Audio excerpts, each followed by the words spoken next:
जय श्री राधे।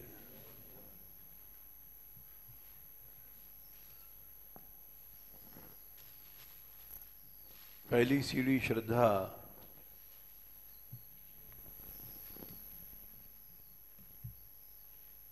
दूसरी सीढ़ी साधु संग यानी भक्त संग, तीसरी सीढ़ी है भजन क्रिया,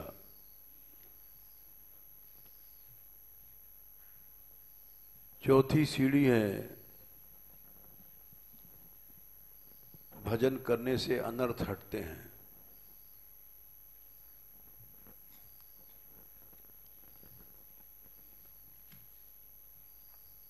अनर्थ हटने के बाद तब फिर निष्ठा की प्राप्ति होती है।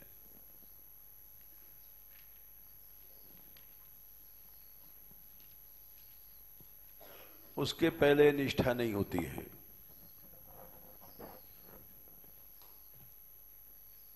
निष्ठा के बिना रुचि नहीं होती है।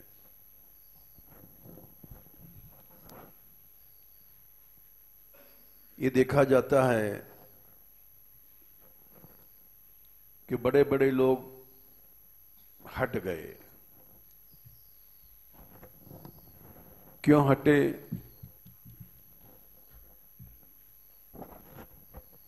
क्योंकि उनकी रुचि में फर्क आ गया। क्यों फर्क आया? निष्ठा की कमी थी। एक भी सीढ़ी गड़बड़ होगी तो लिंक टूट जाएगा।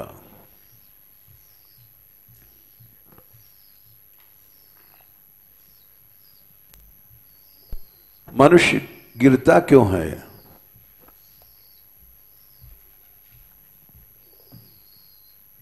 निष्ठा की गड़बड़ी से गिरता है।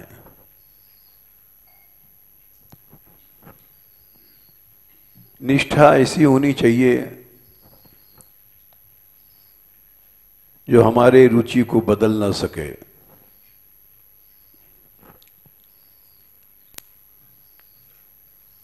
गीता में भगवान ने दो निष्ठाएं बताई हैं।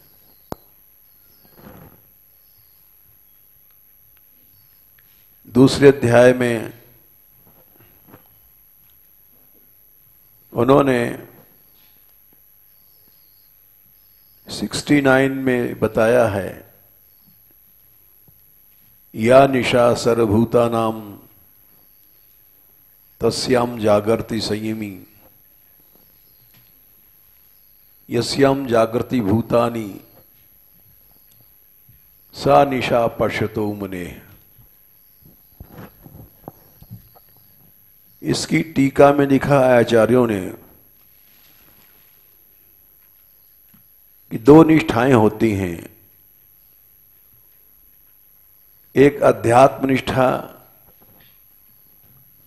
एक विषय निष्ठा।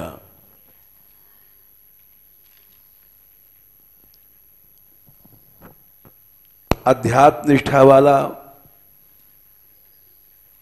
विषय निष्ठा में सोता रहता है, यानी क्रियाशील नहीं होता। विषय निष्ठा वाले अध्यात्म निष्ठा में सोते रहते हैं।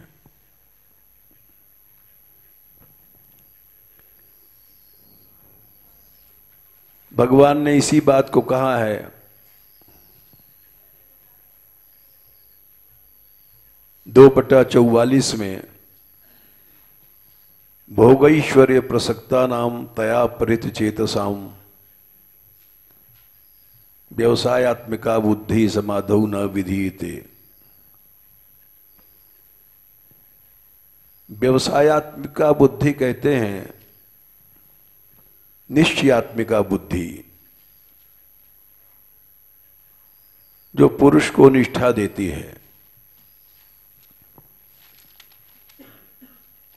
जिसकी बुद्धि व्यवसायत्मिका नहीं है वो निष्ठा नहीं प्राप्त करेगा। समाधो माने भगवान में उसकी बुद्धि नहीं लगेगी, हट जाएगी।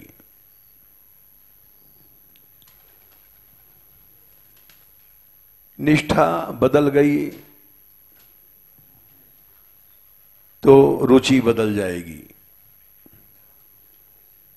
रुचि बदल गई तो आसक्ति भगवान में नहीं होगी,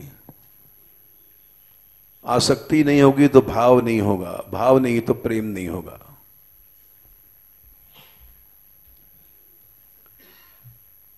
निष्ठा ऐसी होनी चाहिए, त्रिभुवन विभव हेतेवेपि अकुंठ स्मृति।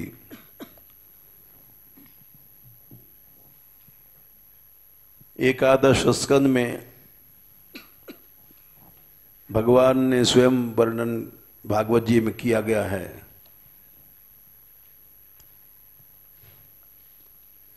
संख्या 11-2 53। वाह,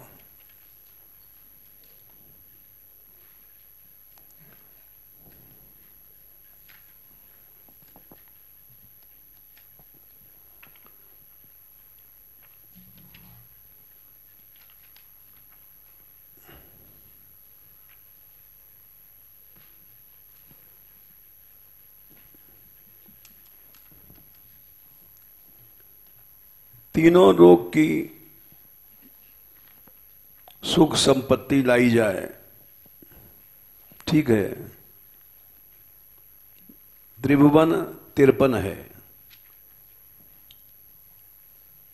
इसको निष्ठा कहते हैं।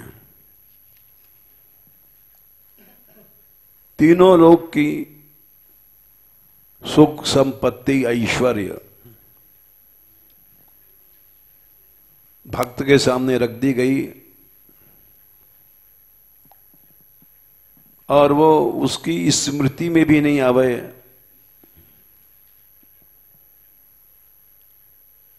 कि ये बड़ी सुख की वस्तु है, इसमें बड़ा आनंद है।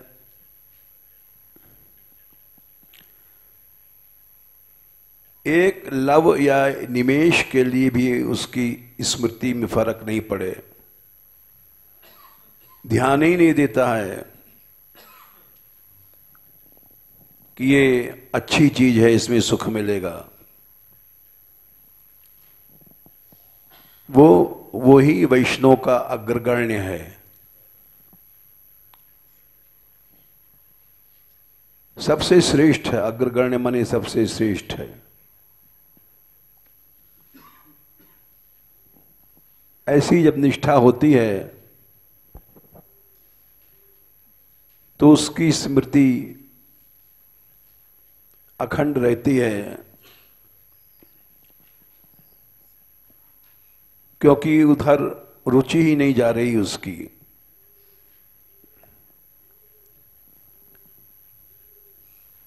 ये बात बहुत कठिन है।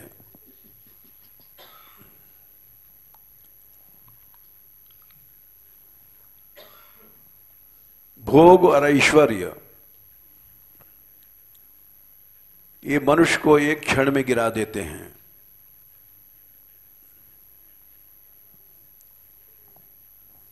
यही बात सनकादिक ने कहा था।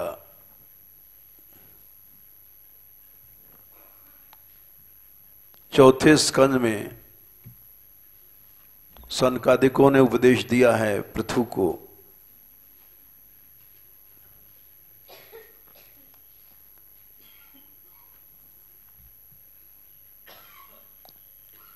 मुनि मन क्षोभ करहि मन माही।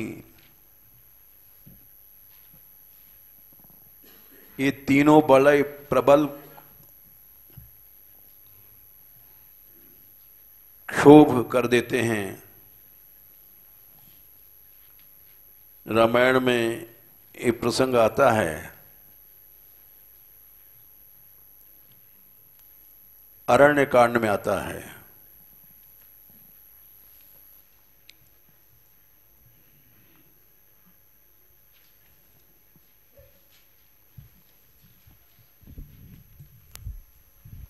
भगवान ने स्वयं कहा,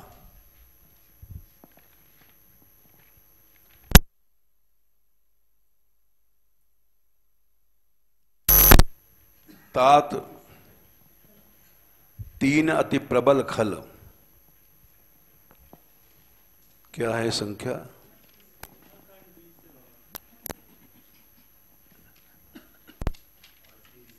38। जोर से बोला करो।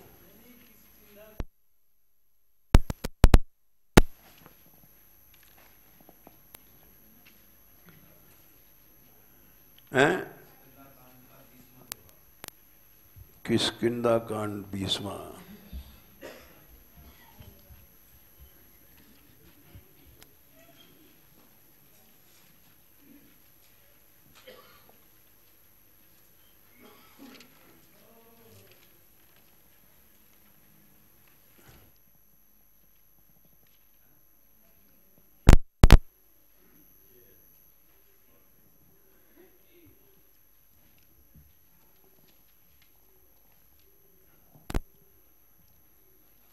तात तीन अति प्रबल खल। अरण्य कांड 38, किष्किंधा कांड नहीं।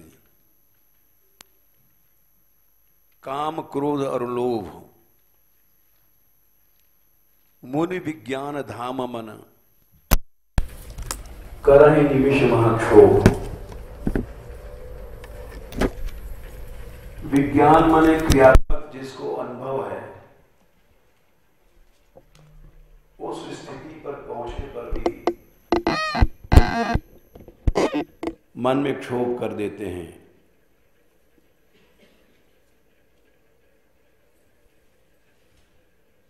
इसलिए इस पथ पर चलना बड़ा कठिन है।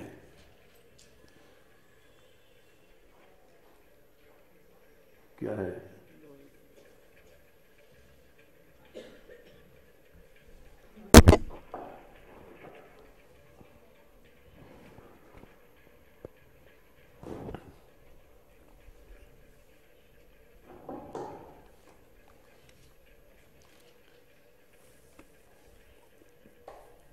ये निष्ठा में फर्क डाल देते हैं। काम, क्रोध, लोभ। विषय निष्ठा में मनुष्य अध्यात्म निष्ठा खो देता है।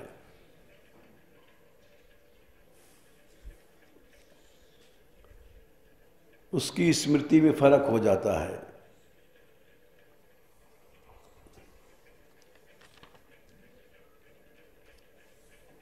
ये बात सनकादिक ने कहा है। 4:22:30 से लेकर के 35 तक मनुष्य गिरता कब है, कैसे गिरता है? इंद्रियैर विषयाकृष्टैराक्षिप्तम ध्यायताम मनः। इंद्रियां मन को खींच लेती हैं और मन बुद्धि की चेतना को खींच लेता है। मन मरा, वो बुद्धि को उसने मार दिया, बुद्धि की चेतना खींच लिया। जैसे पेड़ों की सूखी जड़ें गड्ढे के पानी को खींच लेती हैं। जब उसकी स्मृति चली जाती है, चेतना चली गई, तो स्मृति चली गई। मैं कौन, क्या अच्छा क्या बुरा, ये सब भूल जाता है। स्मृति के नाश होने के बाद ज्ञान का नाश निश्चित हो गया।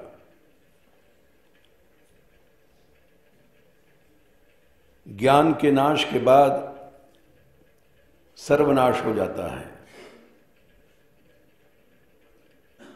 नातः परतरो लोके पुंसः स्वार्थे व्यतिक्रमः। इससे ज्यादा स्वार्थ की न हानि थी, न है, न होगी।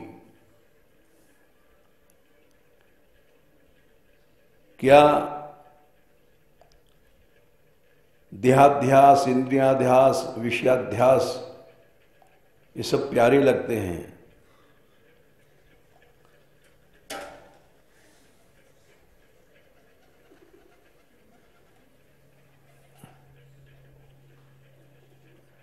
उससे मनुष्य का विनाश न कोई था, न है, न होगा। अर्थ, पैसा, इंद्रियार्थ, विषय, इसमें जब अभिध्यान, अभिनिवेश हुआ तो मनुष्य का सर्वनाश हो जाता है। 33वां। इस तरह से भगवान ने भी गीता में कहा कि अर्जुन, ये जो विज्ञान है मनुष्य वहां तक नष्ट हो जाता है, विज्ञान तक को नष्ट कर देता है।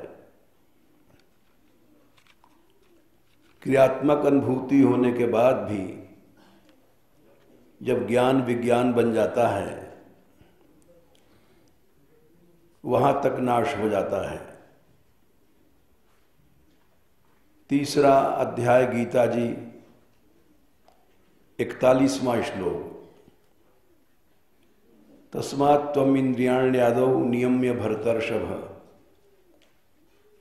पापमानं प्रजयेनम ज्ञान विज्ञान नाशनम। ज्ञान तो छोटी चीज है, विज्ञान माने उसका जब क्रियात्मक अनुभव हो गया उसको भी ये काम नष्ट कर देता है।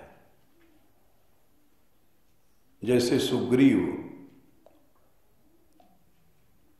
स्वयं सुग्रीव ने कहा है कि मुनि मन क्षोभ करहि मन माही माही, नाथ विषय सम कछु मद नाही। ये तो बड़े बड़े मुनियों के मन में क्षोभ कर देते हैं, मैं तो एक छोटा सा बंदर हूं। इसलिए निष्ठा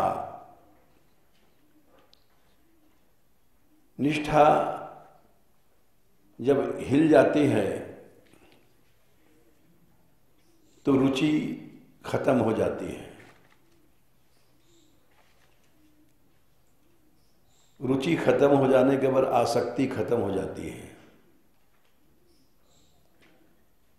आसक्ति खत्म होने के बाद जो भाव तत्व है वहां से हट जाता है। भाव हटने के बाद प्रेम भी हट जाता है।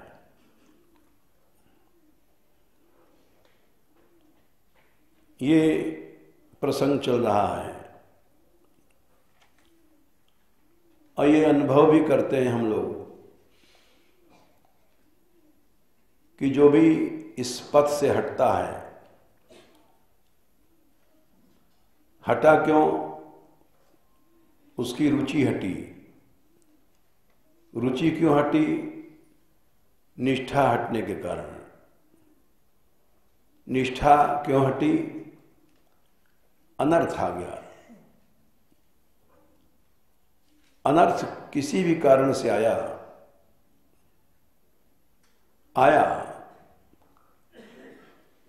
काम से आया, क्रोध से आया। 3 प्रबल खल हैं, काम, क्रोध और लोभ।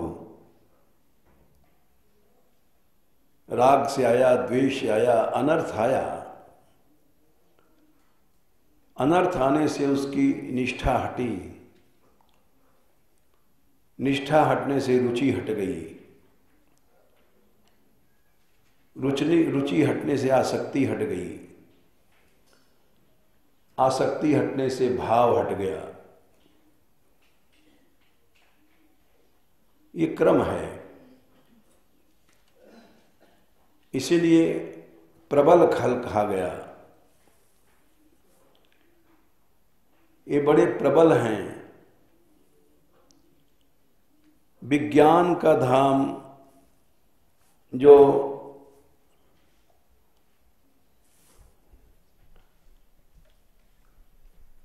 क्रियात्मक अनुभव जिसको हो चुका है, वहां भी एक क्षण में उसको गिरा देता है।